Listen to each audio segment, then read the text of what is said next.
ആര്യ രാജേന്ദ്രൻ കിടന്ന് തിളയ്ക്കുകയാണ്. ഇത്തവണ ബി.ജെ.പിക്കാരൻ്റെയോ കോൺഗ്രസ്സുകാരൻ്റെയോ വഴിയിൽക്കൂടെ പോകുന്ന ജനങ്ങളുടെ നെഞ്ചത്തല്ല, സ്വന്തം പാർട്ടിക്കാരൻ്റെ നെഞ്ചത്ത് തന്നെയാണ്. സംഭവം ഇങ്ങനെയാണ്. എമ്പുരാൻ സ്റ്റൈലിൽ കറുത്ത കോട്ടൊക്കെ ഇട്ട് ആര്യ രാജേന്ദ്രൻ ഇങ്ങനെ പ്രസംഗിച്ച് തകർക്കുകയാണ്. എന്നോട് കളിച്ചാൽ യദുവിൻ്റെ കെ.എസ്.ആർ.ടി.സി താൽക്കാലിക ജീവനക്കാരനായ യദുവിൻ്റെ ഗതി ഡിവൈഎഫ്ഐക്കുണ്ടാകും എന്നാണ് ആര്യക്കുട്ടി പറയുന്നത്. ആര്യയുടെ ജൽപ്പനങ്ങൾ അതിരുവിടുന്നുണ്ടോ എന്ന് ഇടയ്ക്ക് പിണറായിക്ക് വരെ സംശയം തോന്നിയിരുന്നു എന്നുള്ളത് യാഥാർത്ഥ്യമാണ്. സംഭവം ദേ ഇങ്ങനെയാണ്. തിരുവനന്തപുരം കോർപ്പറേഷൻ പരിധിയിൽ കൊടികെട്ടിയ പ്രശ്നത്തിൽ മേയർ ആര്യ രാജേന്ദ്രനെതിരെ CPM നേതൃത്വത്തിന് ഡിവൈഎഫ്ഐയുടെ പരാതി. എങ്ങനെ ഇരിക്കണ്? വയനാട് ദുരന്തബാധിതർക്കായി ഡിവൈഎഫ്ഐ നിർമ്മിച്ചു നൽകുന്ന 100 വീടുകളുടെ ഉദ്ഘാടന ചടങ്ങിനിടെ സംഘടനയുടെ കൊടിതോരണങ്ങൾ കോർപ്പറേഷൻ അഴിച്ചു മാറ്റിയതിലാണ് തർക്കം. ഡിവൈഎഫ്ഐ സംസ്ഥാന കമ്മിറ്റി അംഗം കൂടിയായ ആര്യ രാജേന്ദ്രനെതിരെ ജില്ലാ നേതൃത്വം ഡിവൈഎഫ്ഐ ജില്ലാ സെക്രട്ടറിക്ക് പരാതി നൽകിയിട്ടുണ്ട്. സെൻട്രൽ സ്റ്റേഡിയത്തിലായിരുന്നു മുഖ്യമന്ത്രി പിണറായി വിജയൻ പങ്കെടുത്ത പരിപാടി. ഇതിന്റെ ഭാഗമായി നഗരവീഥികളിൽ വ്യാപകമായി വെള്ളക്കൊടികൾ നാട്ടിയിരുന്നു. എന്നാൽ ചടങ്ങ് തുടങ്ങും മുൻപേ കോർപ്പറേഷൻ ജീവനക്കാരെത്തി കൊടികളെല്ലാം അഴിച്ചുമാറ്റി. കോടതി ഉത്തരവിന്റെ പേരിലായിരുന്നു ഈ നടപടി. എന്നാൽ തൊട്ടടുത്തുള്ള KSUവിൻ്റെയും BJPയുടെയും കൊടികൾ മാറ്റിയില്ല. തുടർന്ന് ഡിവൈഎഫ്ഐ ജില്ലാ നേതാക്കൾ ആര്യ രാജേന്ദ്രനെ വിളിച്ച് പരാതി പറഞ്ഞു. കോർപ്പറേഷൻ ജീവനക്കാർ കൊടി മാറ്റിയതിൽ തനിക്കൊന്നും ചെയ്യാനാകില്ല എന്നായിരുന്നു മേയറുടെ മറുപടി. പാളയത്ത് യൂണിവേഴ്സിറ്റി കോളേജിന് സമീപം കൊടികൾ നീക്കിയ ജീവനക്കാരെ SFI പ്രവർത്തകർ തടഞ്ഞു. കൊടികളെല്ലാം അവർക്ക് നൽകിയ ശേഷം വടികളുമായി ജീവനക്കാർ തിരികെ പോവുകയും ചെയ്തു. ചടങ്ങിന് മുൻപേ കൊടികൾ നീക്കിയ സംഭവത്തിൽ CPM ജില്ലാ സെക്രട്ടറി വി ജോയിക്ക് മുന്നിലും പരാതിയുമായി എത്തി. ജില്ലാ സെക്രട്ടറി മേയറെ വിളിച്ചപ്പോഴും ജീവനക്കാർ കൊടി നീക്കിയതിൽ താൻ എന്ത് ചെയ്യുമെന്നായിരുന്നു ആര്യയുടെ മറുപടി. നിലവിൽ മേയറും CPM ജില്ലാ കമ്മിറ്റി അംഗമാണ്. ഇതിനൊപ്പം ഉന്നത നേതൃത്വത്തിൽ മേയറിന് സ്വാധീനവുമുണ്ട്. അതുകൊണ്ട് തന്നെ നടപടികളൊന്നും ഉണ്ടാകത്തുമില്ല.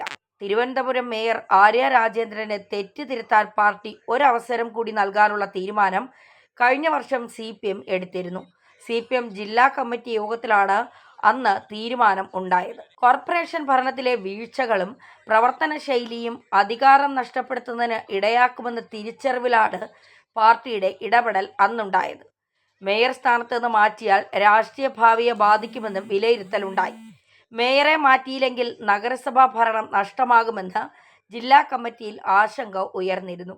ഉന്നത നേതൃത്വവുമായി ആര്യ രാജേന്ദ്രന് അടുത്ത ബന്ധമുണ്ടെന്നും അതിനാലാണ് മേയർ സംരക്ഷിക്കപ്പെടുന്നത് എന്ന വിമർശനവും പാർട്ടി നേതാക്കൾക്കിടയിലുണ്ട്. പിന്നീടാണ് CPM ജില്ലാ കമ്മിറ്റിയിലേക്ക് ആര്യ രാജേന്ദ്രൻ എത്തിയത്. ഇതോടെ സംഘടനാപരമായി കരുത്ത് കൂടി. അങ്ങനെയുള്ള നേതാവിനെതിരെയാണ് ഇപ്പോൾ ഡിവൈഎഫ്ഐ തന്നെ പരാതി പറയുന്നത്. അതുകൊണ്ട് തന്നെ ഡിവൈഎഫ്ഐ ജില്ലാ കമ്മിറ്റിക്ക് ഇനി എന്തും സംഭവിക്കാം എന്ന ചർച്ചയുമുണ്ട്.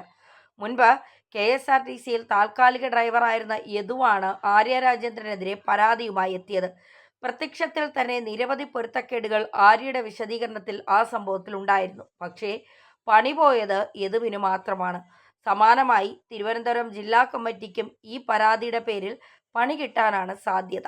മേയർക്കെതിരെ മാധ്യമങ്ങളിൽ വാർത്ത ചോർത്തി നൽകിയതിനും നടപടിയുണ്ടാകാൻ സാധ്യത ഏറെയാണ്. കോർപ്പറേഷൻ തിരഞ്ഞെടുപ്പ് പടിവാതിൽക്കൽ എത്തി നിൽക്കെയുള്ള ഡിവൈഎഫ്ഐ പരാതിക്ക് പിന്നിൽ ഗൂഢാലോചനയുണ്ടെന്ന വാദം മേയർ ഉയർത്തിയേക്കാം. ഹൈക്കോടതിയിൽ നിന്ന് വിമർശനമുണ്ടാകാതിരിക്കാൻ ചെയ്ത നല്ല കാര്യം വിവാദമാക്കിയെന്ന വിശദീകരണവും ആര്യ നടത്തിയേക്കാം. കോർപ്പറേഷൻ ഭരണവും ഭരണ നേതൃത്വത്തിന്റെ പിടിപ്പുകേടും മേയർ ആര്യ രാജേന്ദ്രന്റെ പെരുമാറ്റവും അനിശ്ചിത വിമർശനത്തിന് മുൻപ് വിധേയമാക്കിയിരുന്നു. KSRTC മേയർ വിവാദത്തിൽ ബസ്സിലെ മെമ്മറി കാർഡ് കിട്ടാത്തത് ഭാഗ്യമായെന്ന് ജില്ലാ കമ്മിറ്റി അംഗം തുടർന്നടിച്ചതും ചർച്ചകളിലെത്തി. മേയറും ഭർത്താവ് സച്ചിൻ ദേവ് MLAയും പക്വതയില്ലാതെ പെരുമാറിയെന്നായിരുന്നു അന്നത്തെ വിമർശനം. ഭരണത്തിലെ വീഴ്ചകളും പ്രവർത്തന ശൈലിയും മൂലം അധികാരം നഷ്ടമാകുമെന്ന തിരിച്ചറിവിലാണ് പാർട്ടി ഇടപെടലുണ്ടായത്. മേയർ സ്ഥാനത്ത് നിന്ന് മാറ്റിയാൽ രാഷ്ട്രീയ ഭാവിയെ ബാധിക്കുമെന്ന വിലയിരുത്തൽ കൂടി ഉണ്ടായതിനെ തുടർന്നാണ് ഒരവസരം കൂടി നൽകുന്നത്. കോർപ്പറേഷൻ ഭരണത്തിലെ വീഴ്ചകൾ ജില്ലാ ഘടകം പ്രത്യേകം പരിശോധിക്കുമെന്നും പറഞ്ഞിരുന്നു. ഇതിനുശേഷമാണ് ഡിവൈഎഫ്ഐക്ക് തന്നെ പരാതി കൊടുക്കേണ്ട അവസ്ഥ വന്നത്.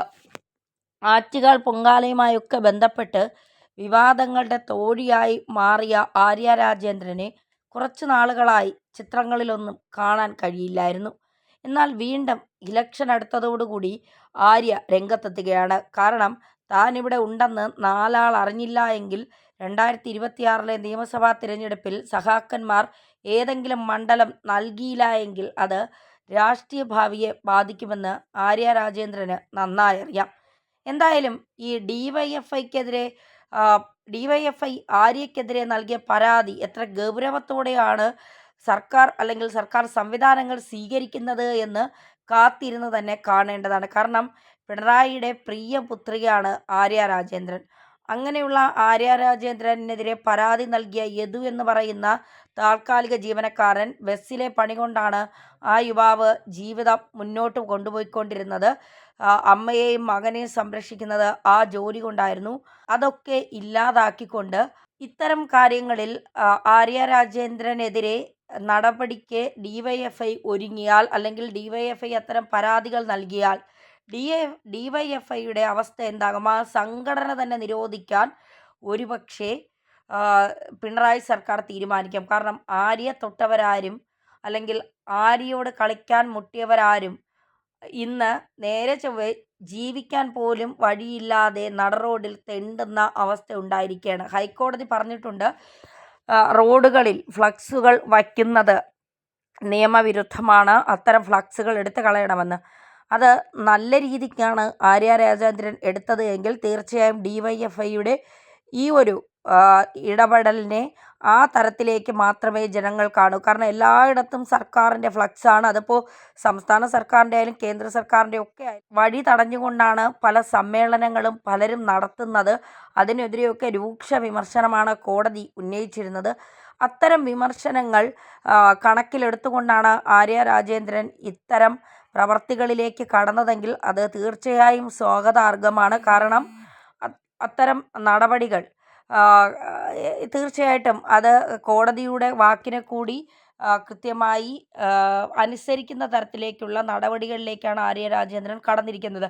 അതിനെ സ്വാഗതം ചെയ്യണം. ഇനി അങ്ങനെ അല്ല, ഡിവൈഎഫ്ഐക്കെതിരെ എന്തെങ്കിലും നടപടി സ്വീകരിക്കാൻ മാത്രമാണ് അല്ലെങ്കിൽ ശ്രദ്ധ പിടിച്ചു പറ്റാൻ വേണ്ടി മാത്രമാണെങ്കിൽ തീർച്ചയായിട്ടും അതിൽ കൃത്യമായ അന്വേഷണം അല്ലെങ്കിൽ അതിൽ കൃത്യമായി ഗൗരവമായ ഇടപെടൽ സർക്കാർ നടത്തുക തന്നെ വേണം.